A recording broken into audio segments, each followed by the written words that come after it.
Bienvenidos. Hoy nos metemos de lleno en un mundo, bueno, fascinante y lleno de misterio. Hablamos de sociedades como los templarios, los rosacruces, la masonería. Parece que sus historias, sus símbolos, incluso sus secretos, se van como entrelazando a lo largo de los siglos, casi como si mantuvieran una larguísima conversación entre ellos a través del tiempo, ¿no? Tenemos sobre la mesa fuentes variadas, documentales, artículos de historia, textos más, digamos, esotéricos, y la idea hoy es intentar tirar un poco del hilo de esas conexiones. ¿Qué relación real hay? ¿Son unos herederos de otros o solo ecos? Vale, vamos a desentrañar esto. Es un tema apasionante, sí, pero también complicado. Porque una de las dificultades siempre es esa, distinguir qué es historia documentada, o sea, lo que podemos probar, de lo que es leyenda, que siempre se crea alrededor. Y luego están las reinterpretaciones posteriores, que muchas veces son ya directamente esotéricas. Claro. Pero sí que hay, digamos, una base común, un hilo que las conecta. Todas estas agrupaciones, en distintos momentos y de distintas formas, han compartido un interés muy fuerte por buscar conocimiento, a menudo un conocimiento considerado oculto, ¿no?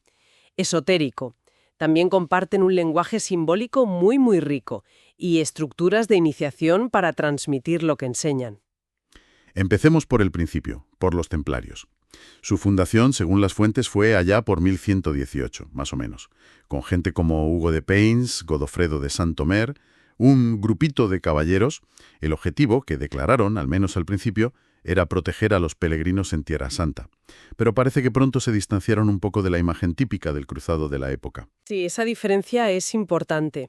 Las fuentes que hemos visto sugieren que, aunque eran una orden militar y religiosa cristiana, claro, los templarios tuvieron una actitud distinta a la de muchos cruzados, que a menudo pues se movían más por intereses políticos, económicos y, bueno, cometían barbaridades. Ya. Algunas tradiciones, incluso las más esotéricas, dicen que los templarios buscaron algo más profundo, que hablaron con eruditos, con místicos de allí, sobre todo con corrientes sufíes del Islam, y que de ahí podrían haber sacado conocimientos de alquimia, geometría sagrada, numerología, cosas así. Eso podría explicar, en parte al menos, cómo crecieron tan rápido. Se hicieron muy poderosos, ricos, influyentes en toda Europa. Pero claro, como suele pasar, ese mismo poder acabó siendo su perdición. La caída fue, bueno, tremenda y muy rápida. En 1307, por orden del rey Felipe IV de Francia, y con el Papa Clemente V de acuerdo, y justo ahí es donde la historia se empieza a mezclar con la leyenda. Es la pregunta que aparece en varias fuentes. ¿Desaparecieron de verdad? ¿O consiguieron escapar algunos, llevándose no solo tesoros, sino también, pues eso, conocimientos secretos?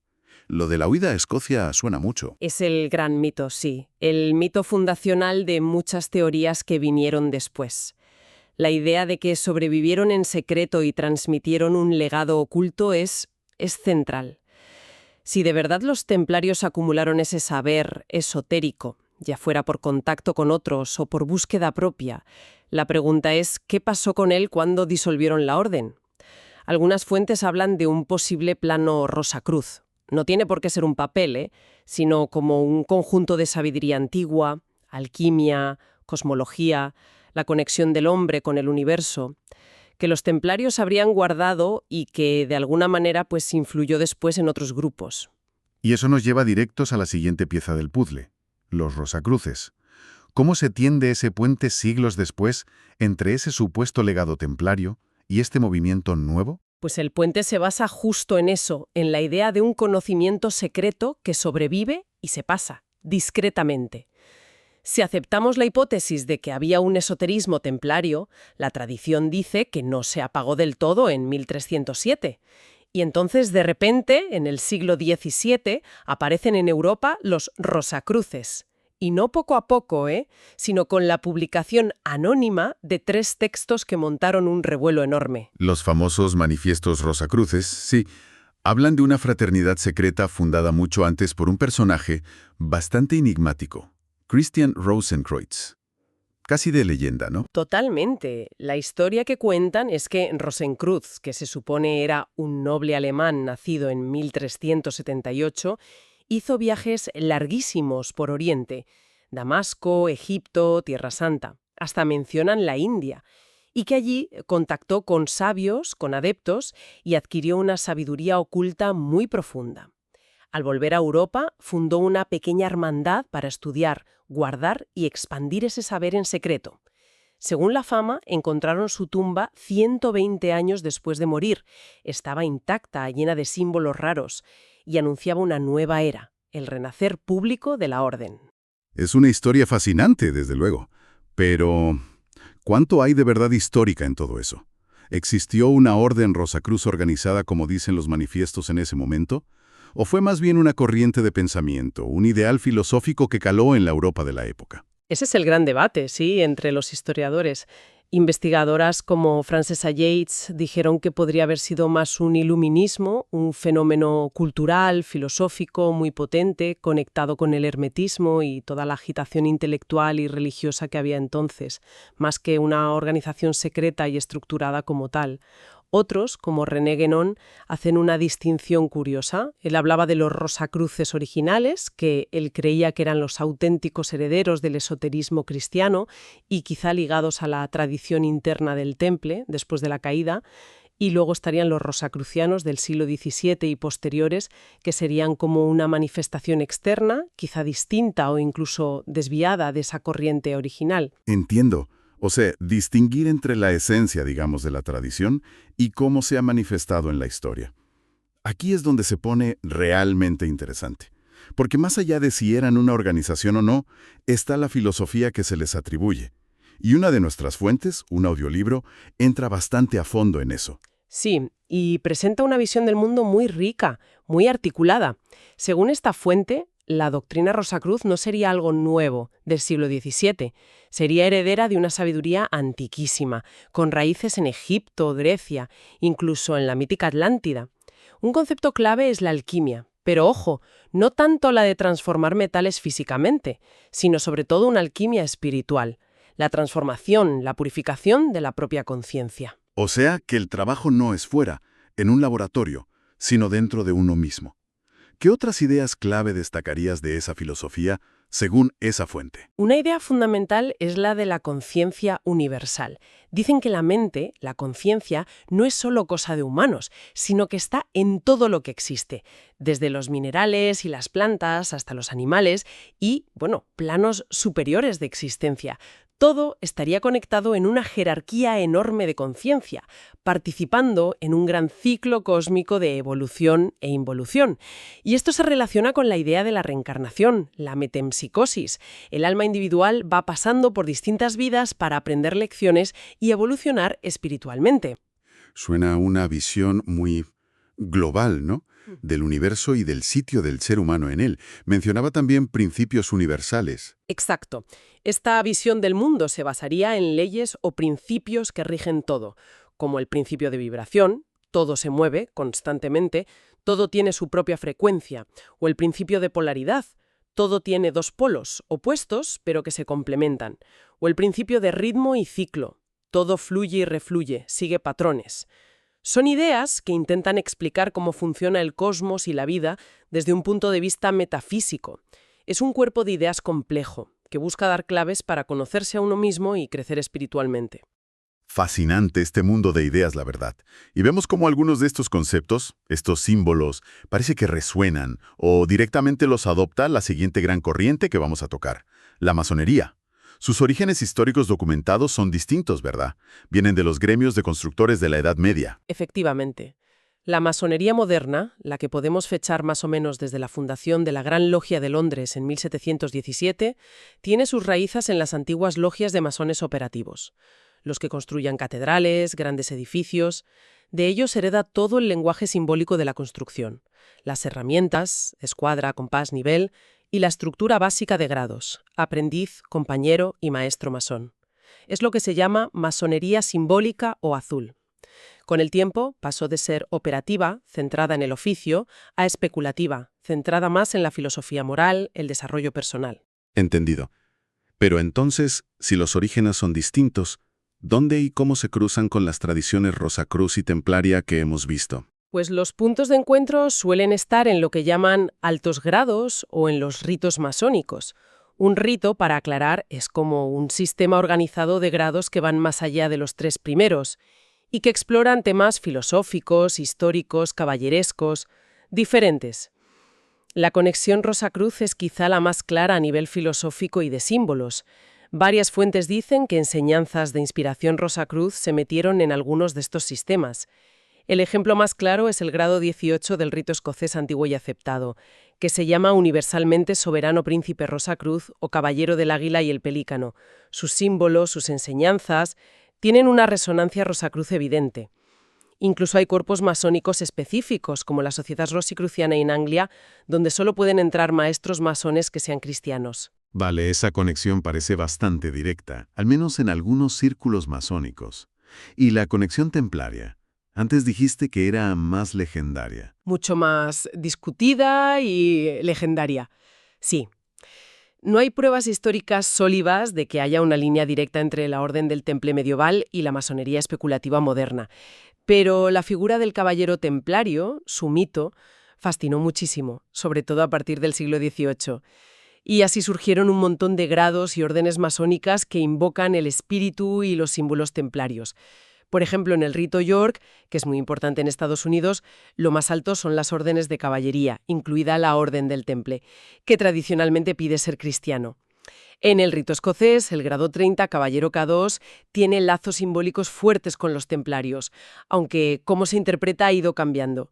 Y sitios como la capilla Roslin en Escocia se mencionan a menudo como conexión, pero eso es más especulación histórica y simbólica que hechos probados. Entonces, es como si la masonería, al irse desarrollando, hubiera funcionado como una especie de gran crisol, o como decía una fuente, una gran arca de los símbolos, recogiendo, adaptando, reinterpretando cosas de tradiciones anteriores. Esa es una metáfora que encaja muy bien, sí, y se ve clarísimo al mirar los símbolos que resuenan o que comparten estas corrientes. El más obvio, la rosa y la cruz. Es el emblema central del rosacrucianismo. La cruz dorada, la rosa roja, y vuelve a aparecer muy claramente en el grado 18 masónico, a menudo junto al pelícano o el águila. Su significado es profundo y con muchas capas. La unión de opuestos, el sacrificio que redime, el amor divino, la inmortalidad, el corazón místico. La alquimia también parece un hilo que conecta. Fundamental en la filosofía Rosacruz, como decías, sobre todo en su lado espiritual. ¿Y en la masonería cómo aparece? En masonería la alquimia se entiende sobre todo de forma simbólica, como un proceso de transformación interior, de pulir la piedra bruta, que es el iniciado para convertirla en la piedra cúbica perfecta. Un eco muy conocido es el acrónimo BITRIOL, que sale en algunos rituales de iniciación. Significa visita interiorem terra rectificando invenies occultum lapidem. O sea, visita al interior de la tierra y rectificando, purificando, encontrarás la piedra oculta. Esa piedra oculta es la piedra filosofal, pero interpretada como la verdad interior, el autoconocimiento. ¿Y el templo? Vaya símbolo potente y recurrente. Totalmente central. El Templo de Salomón es el escenario clave de la leyenda masónica del tercer grado, la de Hiram Abif, el arquitecto mítico. Históricamente sabemos que los templarios tuvieron su base en Jerusalén, en la zona del Monte del Templo. Y los rosacruces, aunque de forma más abstracta, también hablan de la sabiduría de los templos antiguos y sobre todo del concepto del templo interior, el propio ser humano como el lugar donde se hace la obra espiritual. Mencionaste antes el pelícano y el águila, asociados al grado 18 masónico, el grado Rosacruz. Sí, son símbolos con mucha carga en ese contexto. El pelícano, con esa leyenda de que se abre el pecho para dar de comer a sus crías con su sangre, es un símbolo clásico del autosacrificio, del amor paternal y divino. Se asoció mucho a Cristo en la Edad Media cristiana. Y el águila, pues, representa la realeza, el poder espiritual, la capacidad de elevarse sobre lo terrenal y mirar directo al sol de la verdad divina. También tiene connotaciones místicas fuertes y a veces cristológicas. Claro, toda esta mezcla de historia, esoterismo, símbolos, secretismo, no podía sino generar polémicas y conflictos a lo largo del tiempo. Era inevitable. Los propios rosacruces del siglo XVII, según algunas fuentes, ya tuvieron críticas y ataques de las autoridades de la Iglesia. La persecución de los templarios es el caso más dramático y conocido. Acusaciones gravísimas, herejía, idolatría, la famosa figura de Baphomet o adorar una cabeza misteriosa, se ha especulado si era Juan el Bautista o incluso la sábana santa de Turín, ritos obscenos, aunque hay documentos, como el famoso pergamino de Chinon, que se encontró en los archivos vaticanos, que sugieren que el Papa Clemente V pudo haberlos absuelto en secreto de herejía, al principio, antes de ceder a las presiones políticas de Felipe IV. Y la masonería tampoco se ha librado de conflictos. Es muy conocida la postura histórica de la Iglesia Católica, que ha sacado muchísimas condenas desde el siglo XVIII, diciendo que es incompatible con ser católico. Lo contamos como un hecho histórico documentado, claro, sin tomar partido. Exacto. Es un dato histórico importante la relación entre la masonería y otras instituciones. Y también ha habido debates y divisiones importantes dentro de la propia masonería. La división más conocida es la que surgió en el siglo XIX entre la masonería llamada regular, que sigue las normas de la Gran Logia Unida de Inglaterra, que incluye creer obligatoriamente en un ser supremo, el gran arquitecto del universo, o GADU, y tener un libro sagrado en la logia. Y la masonería liberal o adogmática, representada sobre todo por el Gran Oriente de Francia, que quitó la exigencia de creer en Dios, considerándolo un asunto de conciencia de cada uno. También está esa diferencia que suelen hacer ellos mismos entre ser una sociedad secreta y una sociedad discreta. Sí, es un matiz importante para ellos. Dicen que lo que guardan son sus rituales internos y las formas de reconocerse entre miembros, pero que su existencia, sus ideas filosóficas y, a menudo, quiénes son sus miembros, no son secretos, sino simplemente discretos. Una de las fuentes que manejamos, de origen masónico, insiste además en la tolerancia como un pilar básico. Buscan acoger a gente de distintas creencias religiosas, posiciones políticas, con la condición de no meter esas discusiones sectarias dentro de la logia. Entonces, intentando un poco atar todos estos cabos, ¿cómo podríamos resumir esta red tan compleja de relaciones? Pues lo que sale es un tapiz muy intrincado. Los lazos históricos directos, sobre todo entre templarios y masonería, son muy débiles. Se basan más en la leyenda, en la inspiración simbólica, que en una continuidad organizativa que se pueda demostrar. Entre ciertos ideales y símbolos del rosacrucianismo del XVII y algunos altos grados masónicos posteriores, la conexión filosófica y de emblemas es más perceptible, aunque siempre con un proceso de adaptación, de reinterpretación por parte de la masonería. Funciona, como decíamos, como un espacio donde símbolos, mitos, ideas de tradiciones anteriores, no solo estas, también del hermetismo, los misterios antiguos, se juntan y cogen nuevos significados. Es parte de esa larga conversación que recorre la historia del pensamiento esotérico en Occidente, una mezcla constante de hechos históricos, elaboraciones míticas y una búsqueda espiritual que no para. Entonces, ¿qué significa todo esto? Más allá de lo atractivo del misterio o las teorías de conspiración, lo que parece latir en el fondo de estas historias es una búsqueda humana constante, ¿no? De conocimiento, de sentido, de conectar con algo que va más allá de lo puramente material. Y me quedo pensando en esa filosofía que describías, atribuida a los Rosacruces. Esa idea de una conciencia universal en todo, de leyes cósmicas por debajo. Es una idea potente, sí. Exacto. Y me pregunto, si como sugieren esas fuentes, la conciencia de verdad está en toda la realidad, y el universo funciona según principios como la vibración, la polaridad, los ciclos, ¿cómo podría cambiar nuestra forma de relacionarnos con el mundo, con los demás, con nuestro propio desarrollo, el entender y tratar de aplicar conscientemente esos principios ancestrales? Y esto da igual si uno pertenece o no a una orden iniciática específica. Es una pregunta que quizá valga la pena dejar ahí flotando, ¿no crees? Una invitación a seguir esa larga conversación por cuenta propia.